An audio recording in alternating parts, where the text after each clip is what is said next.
Welcome to Kenton's videos. Enjoy the video. In this video, I will explain how to do very beautiful drawing. Begin by sketching basic shapes like circles and squares. These are your building blocks. Practice drawing straight lines and smooth curves to improve your hand control. Always start with a light touch using a pencil, making it simple to erase mistakes.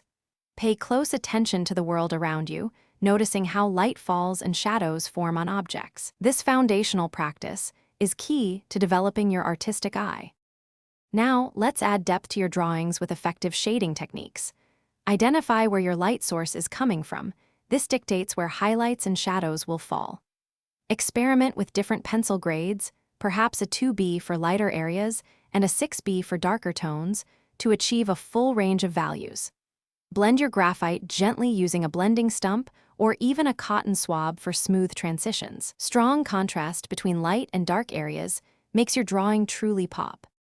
Next, we'll explore perspective and composition, crucial for realistic and engaging drawings. Understanding 1-point and 2-point perspective helps you create convincing depth, especially in landscapes or cityscapes. Always establish a horizon line and vanishing points to accurately guide your lines. Consider the rule of thirds to place your main subjects off-center, creating a more dynamic and interesting layout. Thoughtful arrangement of elements ensures your viewer's eye travels smoothly across the artwork.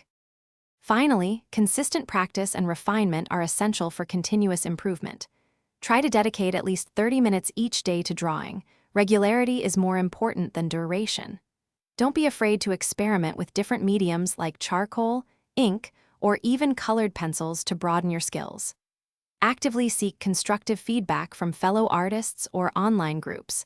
A fresh perspective is invaluable. Keep a sketchbook handy to document your artistic journey and explore new creative concepts.